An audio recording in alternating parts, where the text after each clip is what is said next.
धन ए न छुड़ायो किन, लाख तली लाल एड़ियां, मेरे जीव के यही जीवन, इन पांव तले पड़ी रहूं, धनी नजर को लो बातन, पल न वालों निरखु नेत्रे, मेरे जीव के यही जीवन, मेरे जीव के यही जीवन।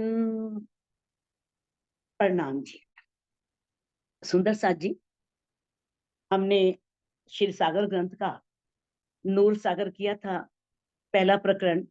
अब ये दूसरा प्रकरण जो है वो रूहों का है, रूहों की शोभा का है।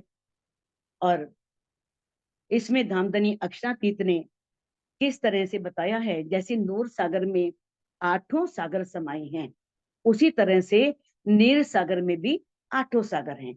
लेकिन वो बात यहाँ की नहीं है, वो पर आत्म की है, जो परम धाम में मूल मिलावे में राज्य के चरणों में हमारे मूल तन बैठे हैं। जिस तरह से राज्य के हृदय में आठों सागर हैं, वैसे ही पर आत्म के हृदय में भी आठों सागर हैं। अब अगर जैसे नूर सागर को क्या कहे, धनी को क्या क्या है, सागर, नूर का सागर, यानी कि सागर से उपमा इसलिए दी है क्योंकि सागर अथाह है, अपार है, असीम है, अनंत है। ऐसे ही धनी का नूर भी अनंत है, असीम है, अपार है। जिस प्रकार से एक सागर तभी सागर कहलाएगा जब उसमें जल होगा, बिना जल के तो सागर नहीं हो सकता ना। तो उस नूर सागर में जो जल है वो नीर सागर है, वो रूहें हैं, वो रूहों की शोभा है। अब धनी ने बताया है कि जिस तरह से राज्य के दिल में भी और उनके बाह्य स्वरूप में भी आठों सागर समाये हैं, वैसे ही परात्म के दिल में भी समाये हैं। लेकिन इस माया के जगत में जो पर आत्म की सुरता आई है, जिसे आत्मा कहा है, वो अपने प्राण वल्लभ को प्राप्त करती है। अब प्राप्त कैसे करती है, उसके लिए उसे 8 रास्ते, 8 मार्गों पर चलना होता है। तो ये 8 मार्ग ही उसके 8 सागर हैं, जि, जिससे वो अपनी आत्मा को जागृत कर सकती है।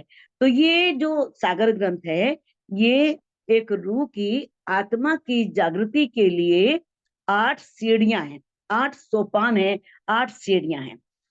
जैसे पर आत्म है, अब वो जो अपने निज स्वरूप में है तो जागृत अवस्था में है। अब जागृत अवस्था में है तो वो निस्बत का सागर है, क्योंकि धनी से उसकी निस्बत है। लेकिन इस ब्रह्मांड में वो सुरता द्वारा आई है, और वो यहाँ पर क्या है, सपन अवस्था में है। सपन अवस्था में है तो वो नीर सागर में है। और फिर अगर मान लो वो जागृत अवस्था में है तो उसके अंदर रोम रोम में उस रूह के दिल अंदर इश्क बसा हुआ है, इश्क है उसके अंदर। तो वो सर्वरस सागर है, क्योंकि इश्क धनी का धनी है, इश्क भी धनी है, इलम भी धनी है। उनके अंदर जो इश्क है, इसका मतलब धनी के दिल से ही जो इश्क का सागर है वो उनके दिलों में आता है। तो इस प्रकार से बताया है कि पर आत्म की नजर जो है वो राज्य की इच्छा से ही आई है। राज्य ही चाहते थे कि ये रूहें जो है मेरी पातशाही जाने, और इस परम धाम के जो वाहिदत का इश्क है इसे समझे कि वाहिदत का इश्क क्या है, एक दिली है क्या। इन्हें यहाँ पर इसकी कीमत, इसका महत्व नहीं पता, और परम धाम में ये समझाया नहीं जा सकता। तो इस प्रकार से इस जो परात्म की सुरता आई है ना, तो उस सुरता का भी कितना महत्व है। धनी ने सिंगार ग्रंथ में कहा है, सिफत ऐसी कही मोमिनों की, जाके जाके अक्स का दिल अर्श। ऐसी मोमिनों की प्रशंसा की है कि उनके जो अक्ष है ना, उनके प्रतिबिंब हैं, धनी ने उनके दिल को भी अपना अर्श बना लिया है। अब जो पर आत्म है, जैसे राज्य का दिल है वो मार्फत का स्वरूप है, ऐसे ही जो राज्य के चरणों में पर आत्म बैठी है वो मार्फत का स्वरूप है, और उसकी जो नजर आई है वो हकीकत का स्वरूप है। परम धाम में राज्य का दिल मार्फत है, और श्यामा जी, सखियां, और जो भी वहां पर परम धाम के 25 पक्ष है, वो हकीकत है, लेकिन यहाँ पर जो उसकी सूरता आई है वो हकीकत है। अब ये तो बिल्कुल निश्चित ही है कि जो पर आत्म के दिल में होगा वो आत्मा पर आत्म का प्रतिबिंब है, तो वो आत्मा के दिल में भी होगा, क्योंकि श्रृंगार में कहा है अस्तन दिल में ए दिल, दिल अंतर पट कछु नाई। कहते हैं अस्तन दिल में ए दिल, जो परम धाम में रूहों के तन हैं उनके दिल में ये दिल है, और दोनों आत्म के दिल में और पर आत्म के दिल में जरा भी अंतर नहीं है। तो बताया है कि पर आत्म का दिल सपन देख रहा है, और जागृत होने से पहले तो वो देखो सपन में ही है, पता ही नहीं उसको, जब तक वो जागृत नहीं हुई उसे पता ही नहीं। तो इस प्रकार से धनी ने बताया है कि जब एक आत्मा, एक रूह चाहती है कि मैं धनी को पाऊं, वो नीर सागर में है और वो चाह रही है कि मैं धनी को मिलूं, धनी को प्राप्त करूं, उनसे प्रार्थना करती है, तो धनी उसे क्या करते हैं, उस पर मेहर करके उसे अपनी ब्रह्मवाणी देते हैं, उसे अपना ये कॉल देते हैं, क्योंकि ब्रह्मवाणी में जो बातें कही हैं वो सारी बातें जो कत्नी रूपी ज्ञान है वो उसको दे देते हैं। अब जब रूह ब्रह्मवाणी को लेती है, उसे पढ़ती है, और वो पढ़ करके फैल में आ जाती है। फैल क्या है, करना, वो वैसा ही करना शुरू कर देती है। और वो क्या करती है कि अब कौल जो राज्य ने बातें कही थी और उन बातों को उसने वैसा ही अमल करना शुरू कर दिया, वैसा ही करना शुरू कर दिया, ध्यान लगाना शुरू कर दिया, तो राज्य से वो जुड़ गए, तो वो क्षीर सागर में आ गई। पहले तो वो नीर सागर में थी, नूर को पाना चाहा और उसका ज्ञान प्राप्त करके वाणी से वो उन्हें अपना दिल दे बैठी, तो फिर क्या किस में आ गई, वो वाहिदत में आ गई, क्षीर सागर को प्राप्त कर लिया उसने। अब फैल से हाल में आना, इसे समझना पड़ेगा। फैल मैंने करनी होता है, हाल मैंने रहनी होता है। सिर्फ करना ही नहीं होता, हम दिखाने के लिए कर रहे हैं, हमारे आचरण में नहीं है, हमारे व्यवहार में नहीं है, तो कोई फायदा नहीं। अगर मान लो वो फैल से हाल में आ गई तो ये दधी सागर है। दधी सागर किसे बोलते हैं, शोभा का सागर, श्रृंगार का सागर। क्योंकि एक रूहों का श्रृंगार क्या है, श्रृंगार यही है ना, धनी से इश्क करना, धनी के ऊपर समर्पित हो जाना, धनी पर अटूट ईमान होना। ये श्रृंगार नहीं है कि हमने बिंदी लगा ली, लिपस्टिक लगा ली, कानों में बालियां पहन ली, गले में मालाएं पहन ली, ये तो तन का श्रृंगार है। लेकिन आत्म का श्रृंगार जो है वो क्या है, धनी से प्रेम, उन पर विश्वास, उनके प्रति समर्पण, अपने अंदर से मैं खुद ही को निकाल देना, बिल्कुल अहंकार को त्याग देना। तो ये रूह की एक शोभा है, ये रूह का आत्म का श्रृंगार है। तो किस तरह से अब रूह जब हाल में आती है तो वो दधी सागर में आ गई। उसने क्या किया, अपने जो गुण थे, अंग थे, इंद्रियां थी, उनको जीत लिया, और जीत करके उसने क्या किया, युगल स्वरूप को पाने के लिए उनकी शोभा में डूब गई, उसमें डूब गई। अब विरह के द्वारा उसने राज्य का जो बाह्य नूरमयी स्वरूप था वो आत्मा के धाम दिल में आ गया, तो वो किस में पहुंच गई, नूर सागर में। उसे नूर सागर में पहुंचना कहते हैं। उसने जो उनके नूरमयी स्वरूप को अपनी आत्मा में धारण कर लिया। अब उसने नूरमयी स्वरूप को जैसे ही दिल में बसाया तो उसके आत्मा में, धनी के अंदर खजानगंज इश्क आ गया, बहुत इश्क आ गया। और इसे ही कहते हैं धृत सागर में आना। धृत सागर इश्क का सागर है। जब वो धनी के बारे में सब जानती है, उनके गुणों के बारे में सब जान लेती है, अपने दिल में बसा लेती है, तो उसके अंदर बहुत अधिक इश्क आ जाता है। इसे ही कहते हैं नूर सागर का गृह सागर में आना। अब उस इश्क से, जब वो देखो इलम से इश्क आया, पहले इलम हुआ, धनी का परिचय मिला कि वो पार ब्रह्म है, उनके बारे में सब पता लगा, तो उससे इश्क आया। अब उस इश्क से क्या होता है, उस इश्क से आत्मा जो है उसे बेशक इलम पता मिलता है। बेशक इलम कैसे, राज्य के दिल के गुज भेद पता लगते हैं। वो परिक्रमा में, सागर में, खिलवत में प्रवेश करती है, श्रृंगार में प्रवेश करती है, तो उसे राज्य के दिल के गुज भेद पता लग जाते हैं, उसे बेशक इलम मिलता है। इसे ही कहते हैं मधु सागर को प्राप्त करना, इलम को प्राप्त करना। अब इलम रूपी इश्क के सागर में डूब करके, इलम भी है, इश्क भी है, अब उसमें आत्मा अपने मूल स्वरूप का दीदार करती है, अपनी पर आत्म को देखती है। तो ये कौन सा सागर है? रस सागर, निस्बत का सागर। और फिर किस तरह से धनी से निस्बत जोड़ करके, उनके प्रति समर्पण करके वो धनी को पा लेती है। तो ये उसका सर्वरस सागर में आना है। तो इस तरह से एक रूह नीर सागर में होते हुए कैसे सर्वरस सागर में पहुंचती है, ये उसकी एक क्या है? यात्रा है। किस तरह से वो यात्रा करती, कैसे पहुंचती है, इसे एक सिंपल से उदाहरण से समझते हैं। चलो, एक छोटा सा उदाहरण, सिंपल सा। जैसे कोई एक लड़की है, आज तो टाइम बदल चुका है, पहले तो समय ऐसा ही था कि लड़की को लड़के को शादी कर दी। पहले तो ऐसा नहीं था, दिखाया तो ठीक है, लेकिन इतना नहीं था कि साथ बैठ रहे हैं, डेट पे जा रहे हैं, इधर उधर घूम रहे हैं, फिर शादी कर रहे हैं, विवाह कर दिया।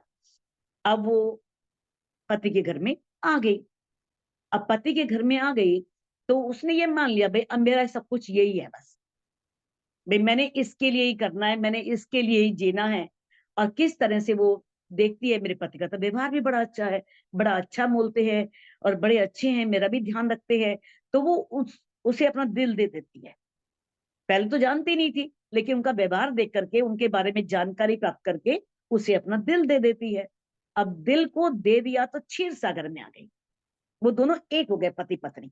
उन दोनों की प्रकृति, व्यवहार, सब कुछ आते मिलने लगी और एक हो गए। अब उसे पता है कि मेरे पति क्या क्या पसंद करते हैं, क्योंकि पतिव्रता पत्नी बहुत ध्यान रखती है इस बात का कि मेरे पति ऑफिस जाते हैं, उन्हें क्या क्या चाहिए। अगर वो कोई व्यवसाय कर रहे हैं, कहीं भी जा रहे हैं, तो जाने से पहले से उनको नाश्ता चाहिए, फिर उनको कपड़े चाहिए, सब कुछ। और वो क्या करती है, वो उनका हर चीज का ध्यान रखती है, हर सामान वहां समय पर रख देती है।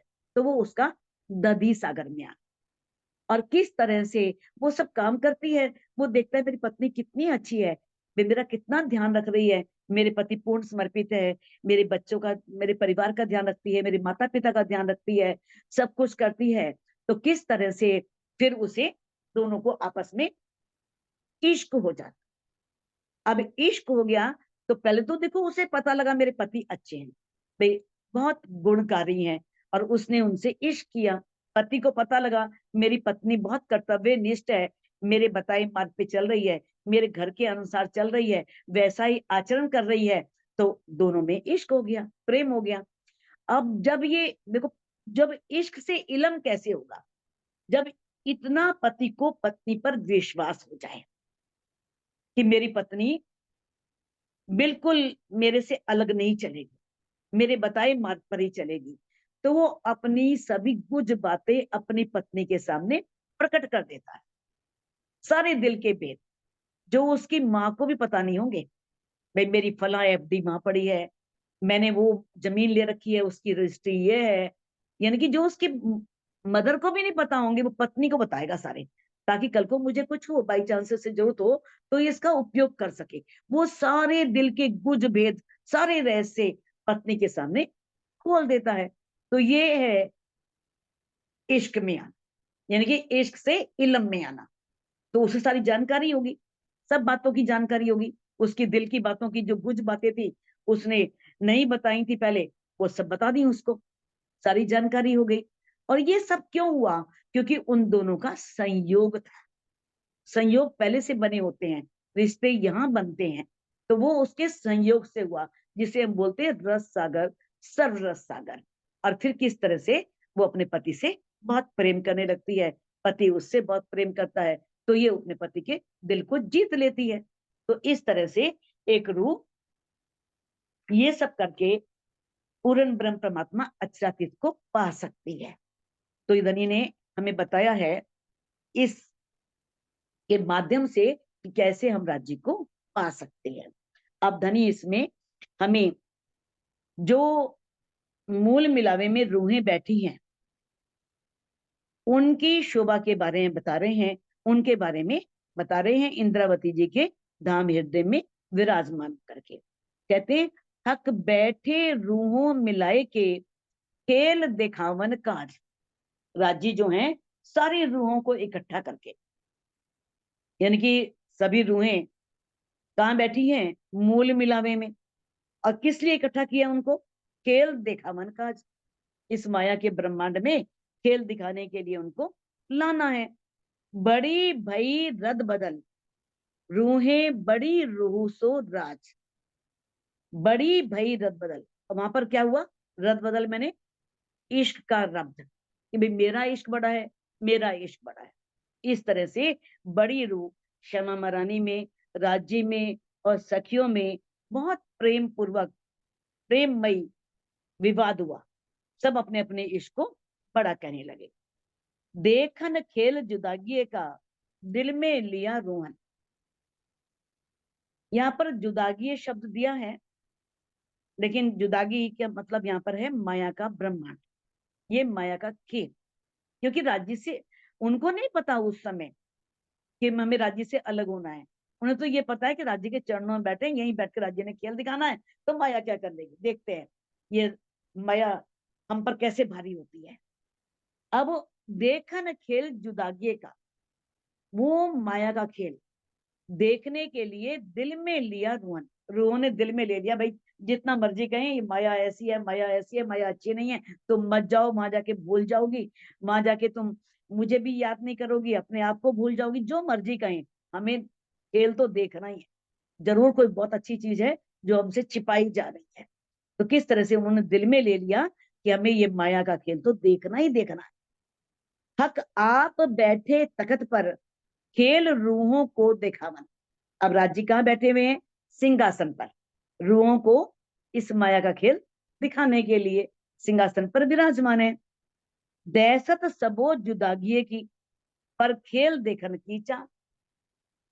अब सब रूहों के दिल में दहशत तो है, डर तो है कि हम पता नहीं माया के खेल में जाके कहीं वास्तव में रल ही ना जाएं, भूल ही ना जाएं, अलग होंगे धनी से, क्या होगा, कैसे होगा।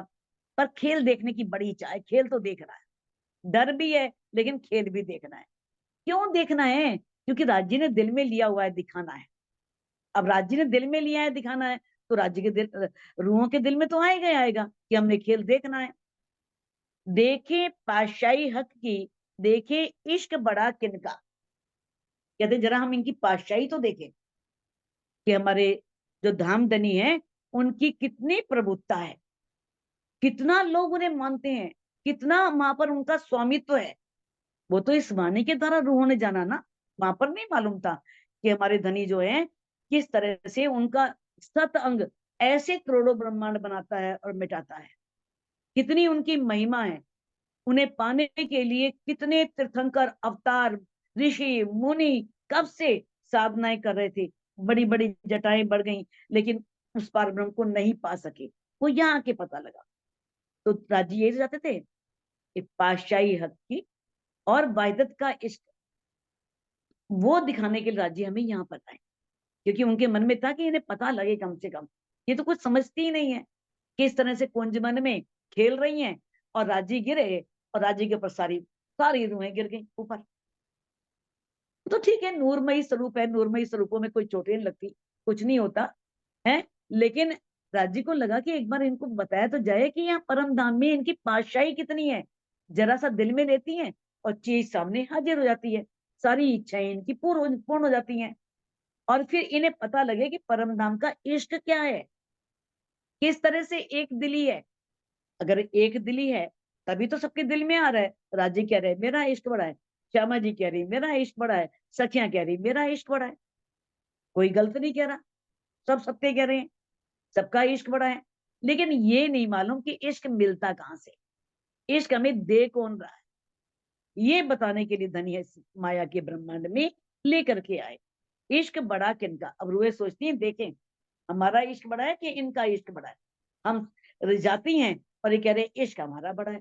सारा दिन हम रिझाते हैं यहाँ पर। देखिए परम धाम में राजी आशिक भी हैं, राजी माशूक भी हैं।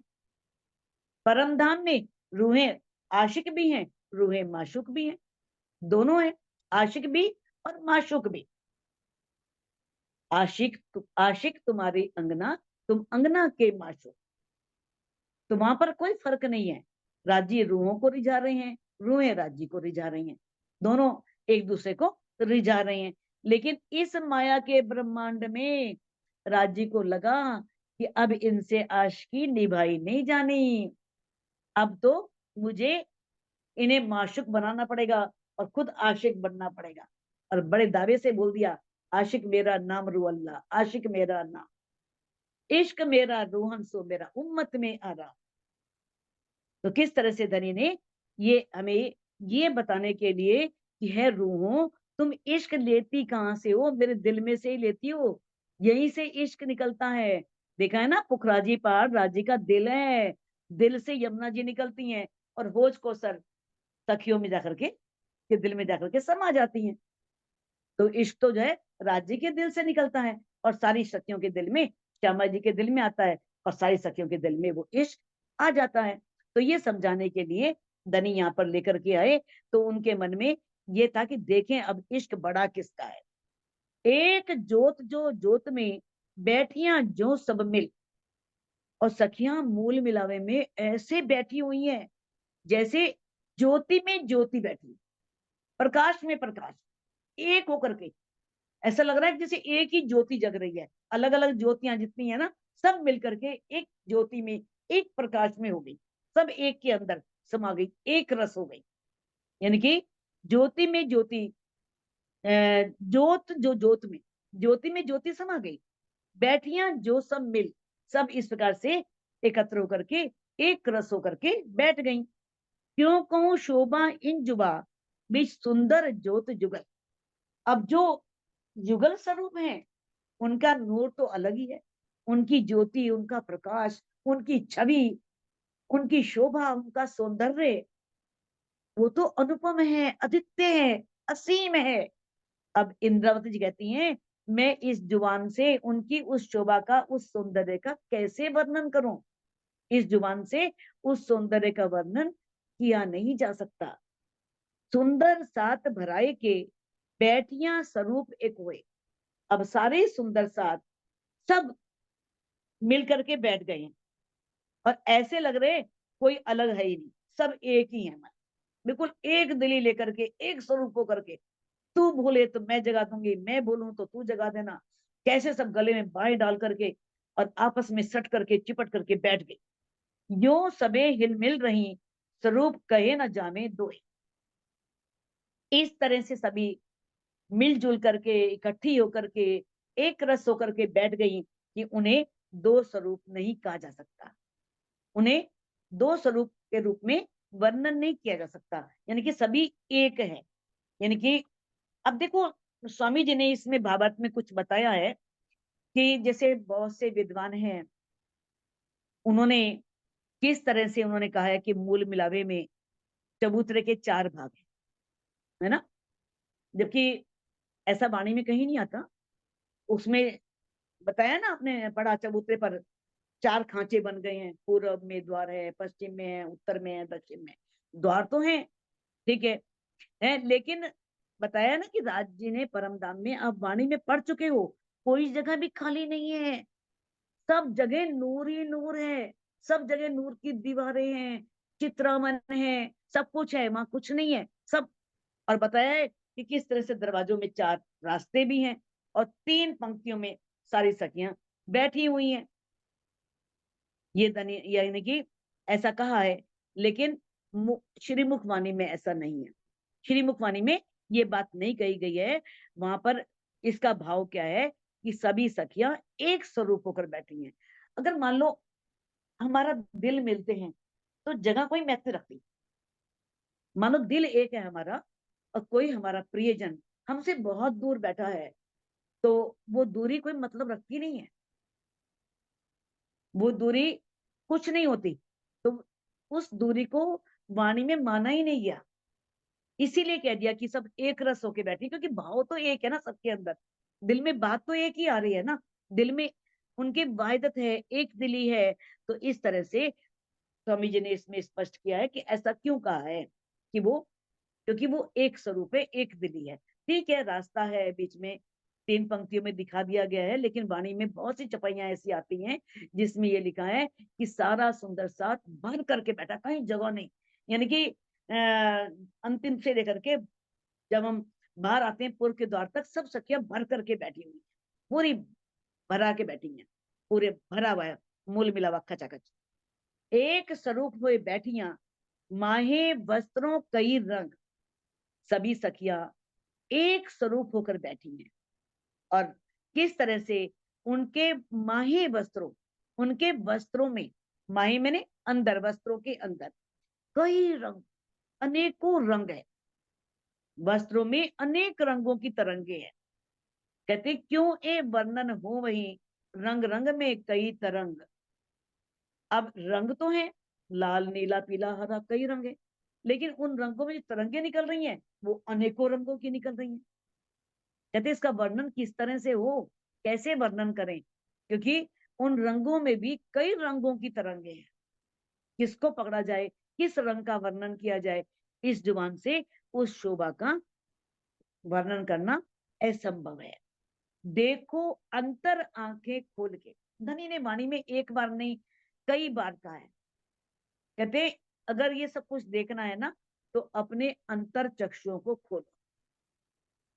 वो कब खुलेंगी? चितवनी में, जब हम ध्यान में बैठेंगे, जब हम अपने अंदर विराजमान उस युगल स्वरूप को देखेंगे और उन सखियों की बैठक को देखेंगे। तो कहते हैं देखो अंतर आंखें खोल के, अपनी अंतर दृष्टि को खोल करके, तो आवे नजरो विवेक।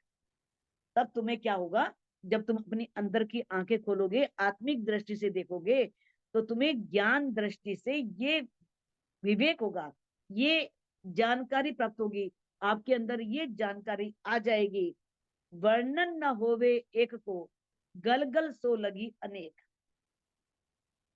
वो है तो अनेक, लेकिन ऐसे गले से चिपटी हुई है कि किसी एक का वर्णन कर ही नहीं सकते, कोई दिख ही नहीं रही साफ, किसी एक का कैसे वर्णन करें। कहते वर्णन न होवे एक को, किसी एक का वर्णन करना चाहे ना, एक सखी का, नहीं कर सकते। इंद्रावती जी कह रही है किस तरह से गल गल सो लगी अनेक, सभी एक दूसरे के गले से चिपटी हुई, ऐसे उन्होंने कस के पकड़ा हुआ है कि किसी एक का वर्णन किया ही नहीं जा सकता। एक सागर कईयो तेज जोत को, दूजो शोभा सुंदर। जो पहला सागर आपने पढ़ा है नूर सागर, वो किसका है? वो है तेज ज्योति का सागर, तेज का सागर, ज्योति का सागर।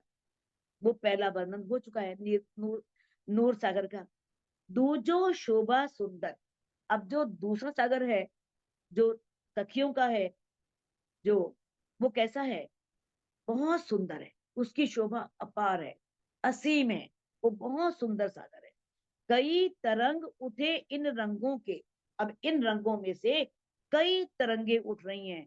खोल देखो आंख अंदर, अपने अंदर की आंखों को खोल कर देखो, तो आपको वो प्रकाश, वो नूर, वो सखिया, वो मूल मिला हुआ दिखाई देगा। ए मेला बैठा एक होए के, रूहे एक दूजे को लाग। अब दामदनी कह रहे हैं ये जो सभी रूहें हैं, सभी ब्रह्मात्माएं हैं जो मूल मिलावे में हैं, वो किस तरह से एक होकर के बैठा है, बिल्कुल मेला यानी कि मिल करके।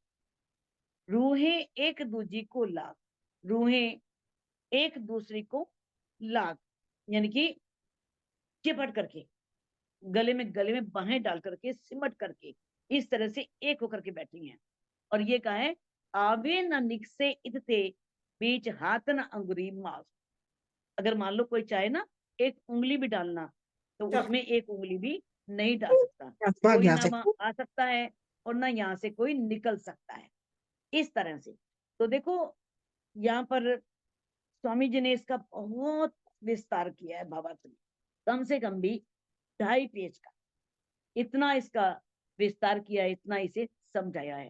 क्योंकि इसमें जो बात आई है ना, आवे न निकसे इचते, कि यहाँ पर कोई आ सकता है न जा सकता है मूल मिलावे में। अब मेराज के समय अक्षर ब्रह्म की आत्मा ने अंदर प्रवेश किया और राज्य से 90,000 अरब बातें भी की। और कितनी दूरी थी उनकी? 2 गोसे कमान की। जैसे एक धनुष होता है ना, धनुष के एक कोने से लेकर के दूसरा कोना, इसे बोलते हैं गोसा।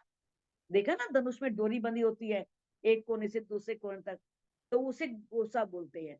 तो बस इतनी दूरी थी, इतनी दूरी से उन्होंने बात की। अब कहते हैं कि परमहंसों ने जैसे 4 खाली रास्तों का वर्णन किया है या 3 पंक्तियों का वर्णन किया है, तो स्वामी जी ने पूरा स्पष्ट किया है इस बात को कि जिस तरह से हम कहते हैं ना आंखों का तारा होना या दिल का टुकड़ा होना, हम कहते हैं ये हमारा कोई बच्चा है बहुत प्यारा है, तो कहते हैं ना ये तो मेरे दिल का टुकड़ा है, कह देते हैं ना। लेकिन दिल का टुकड़ा तो नहीं होता ना वो, दिल का कहाँ भाग है। लेकिन किस लिए कह देते हैं, अलंकारिक भाषा में। जैसे कहते हैं मन में आग लगना, मैं तो तन मन में आग लग गई। कहाँ आग लगती तन में मन में, गुस्सा आना, क्रोध आना, यानी कि ये सब क्या है, ये अलंकारिक वर्णन है। जैसे दिल का फट जाना, मेरा दिल तो बिल्कुल हट गया, मेरा तो दिल अब लगता ही नहीं उसमें बिल्कुल भी। तो ये सब क्या है, ना दिल टूटता है, टूटता भी नहीं है दिल, और ना ही दिल फटता है, और ना ही इस तरह से होता है। तो ये सब बातें कैसी हैं, अलंकारिक हैं। तो ये जो वर्णन किया है ना कि इतनी सट के बैठी हैं कि उसमें से एक उंगली जाने का भी रास्ता नहीं है, ये सब क्या है, ये अलंकारिक वर्णन है। ऐसा नहीं है कि वहां से कोई जा ना सके, आ ना सके। तो इसमें बताया है कि उनकी इच्छा में अन्य किसी वस्तु का प्रवेश नहीं है राज्य की उसमें। ये नहीं है कि वहां कोई जा नहीं सकता, बिना इच्छा के नहीं जा सकता, राज्य की इच्छा है तो कोई भी प्रवेश कर सकता है। तो ये सारी बातें धन इसमें इस स्पष्ट की गई हैं। और जैसे इसमें ये बताया है कि परमहंस महाराज श्री युगलदास जी ने रसानंद सागर में क्या कहा है कि जब श्री राज जी तख्तरवा पर बैठकर सागर आदि की सैर में जाते हैं, तो जमीन के जानवर भी अपने माशूक श्री राज्य के दीदार के लिए दौड़ पड़ते हैं। और उनकी राह में चाहे मानिक पहाड़ आए, चाहे पुखराज पहाड़ आए, 24 हांस के महल आए, कोई भी है, सब झुक जाते हैं। तो अब क्या कहते हैं कि ऊंचाई जो है वो बिल्कुल जमीन के बराबर, इतना वो झुक गए हैं। कितने ऊंचे, मानिक पहाड़, पुखराजी पहाड़। लेकिन किस तरह से, अब जानवर जब चले गए उनके जाने के बाद, फिर वैसे मानिक पहाड़, पुखराज पहाड़ खड़ा हो जाता है। तो उसी तरह से बताया है कि हम जैसे स्वप्न देखते हैं, तो अब हमारे स्वप्न में हमारा जो स्थूल शरीर है, जो तन है हमारा, वो आधी निंद्रा में, अर्ध निंद्रा में है, पड़ा है। और मन में, हमारे मन की तरंगे क्या करती हैं, हमारे शरीर का बिल्कुल वैसा ही रूप धारण करके कई जगह पहुंच जाती हैं, जहां, और ऐसी जगह पहुंचती हैं जहां दरवाजा भी, दरवाजे खिड़कियां सब बंद हैं, और एकदम हमारी सुरता कहाँ पहुंच जाएगी, उस कमरे के अंदर, बाहर चाहे ताले लगे उस घर में, लेकिन उस घर में प्रवेश कर लिया। कैसे प्रवेश कर लिया, सुरता के द्वारा। तो अक्षर ब्रह्म की जो मूल परात्म, वो तो अक्षर धाम में है, लेकिन उनकी सुरता ही अरब में जाती है। यानी कि सब सुरता द्वारा आते हैं, सुरता के द्वारा ही रूहें यहाँ पर आई हैं, सुरता के द्वारा ही इस तरह से सब गए हैं। तो उनकी आत्मिक दृष्टि जो है वो परात्म का श्रृंगार सजकर मूल मिलावे में जाती है। कोई मोहम्मद साहब नहीं गए थे, उनकी सुरता गई थी, सुरता ने ही परात्म का श्रृंगार किया था, और वो मूल मिलावे में गई थी। तो ऐसी स्थिति में सखियों के तनों से टकराने का प्रश्न ही नहीं उठता। कईयों ने, परमहंसों ने ऐसा कहा है किसी जगह, तो ये बताया है इसमें, स्पष्ट किया है बिल्कुल कि ऐसा नहीं है। ये सब सिर्फ क्योंकि वो सुरता द्वारा गए थे, और सुरता से तो कोई टकरा ही नहीं सकता, सुरता कहीं भी पहुंच सकती है। तो कहते हैं धनी इन्हों के कारणे स्वरूप धरे कई करोड़, ले दिल चाहिए दर्शन ऐसे आशिक के दौर। तो धनी ने इन रूहों के कारण ही करोड़ों शरीर धारण किए। मोहम्मद साहब अंदर प्रवेश कर ही नहीं सकते थे, राजी का इश्क ही तो उनके अंदर जाके बैठा। कहते हैं ना इश्क का, रफ रफ का तख्ता आया, उस पे बैठ के गए। कोई तख्ता नहीं आया, उनके दिल में इश्क भर गया। इश्क यानी कि राजी। और वो किस तरह से मामूल मिला में पहुंचे और उनसे बातें की।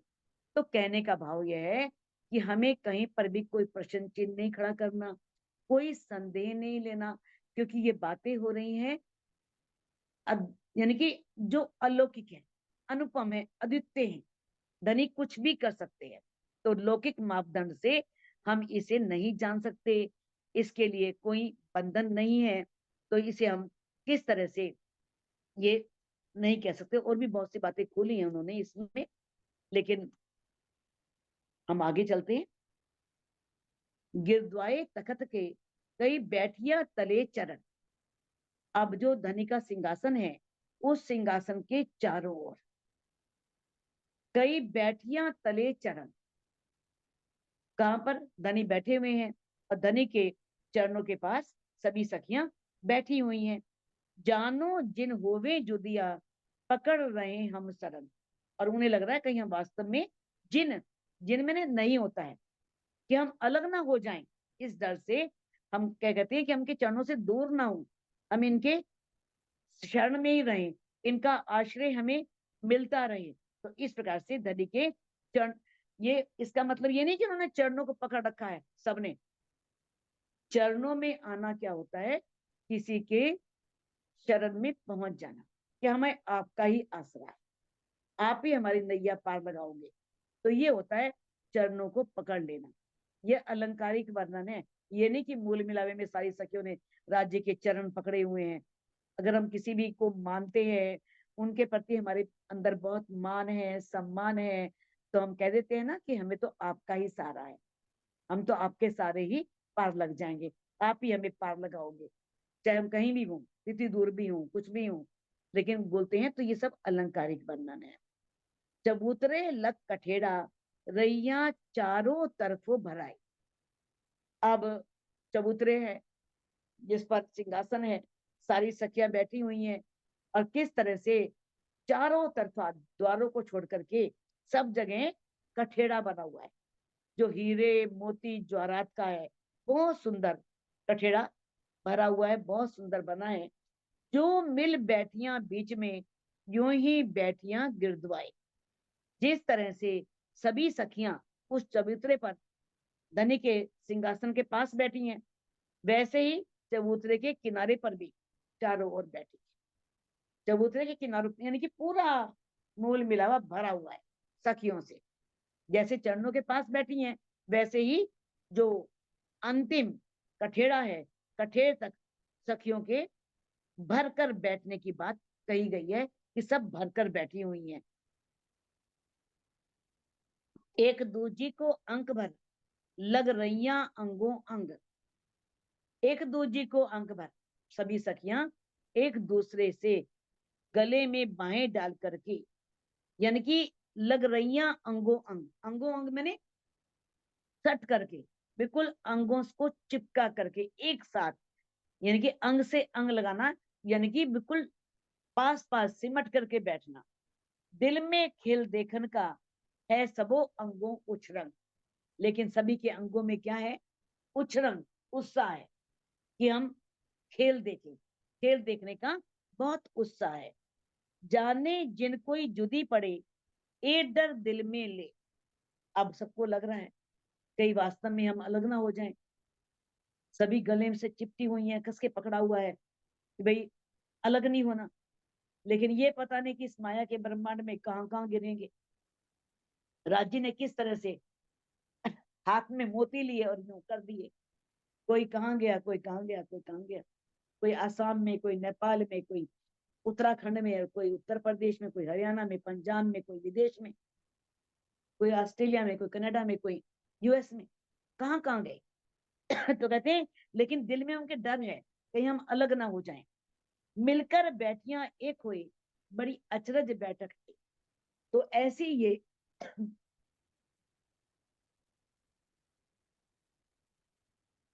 बहुत आश्चर्य से भरी हुई बैठक है, जिसमें सब बिल्कुल एक होकर के बैठी हैं, लेकिन दिल में दहशत है, डर है कि हम जुदा ना हो जाए, अलग ना हो जाए।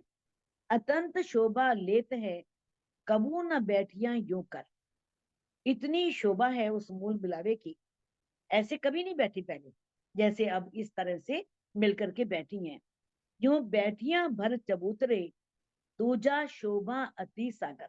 इस प्रकार से मूल मिलावे में सभी सखियां कैसे इकट्ठी होकर के, उससे पहले तो ऐसे नहीं डरती थी, कोई दहशत नहीं, कोई गले बाहें डाल करके, ऐसा कोई मन में जुदाई का डर नहीं। जो उस समय का धनी ने वर्णन किया है कि वो इस तरह से चबूतरे पर बैठी हुई हैं और वो क्या है, वो नीर सागर, वो शोभा का सागर है, वो सौंदर्य का सागर है जिसकी अनंत शोभा है। माहे ऊंची नीची कोई नहीं, सब बैठियां बराबर। अब उसमें सब बराबर बैठी हैं, कोई ऊंचा नीचा कोई नहीं, सब बराबर बैठी हुई हैं। अंग सकल उमंग में, खेल देखन को चाकर। और सबके मन में क्या है, बहुत उमंग है, बड़ा उत्साह है कि हम उस खेल को देखें कि वो अक्षर ब्रह्म कैसा खेल बनाता है। उस खेल को देखने की चाह लेकर के सभी रूहें किस तरह से मिलकर के उस मूल मिलावे में बैठी हुई हैं। तो सुंदर सा जी अब इस चौपाई को अनम्यूट करके दोहरा सकते हैं। माहे ऊंची नीची कोई नहीं, नीचे कोई नहीं, सब बैठियां बराबर। सब बैठियां बराबर। अंग सकल उमंग में, अंग सकल उमंग में, खेल देखन को चाह कर, खेल देखन खेल को चाह देखो कर। चाह कर। बोलो श्री प्राणनाथ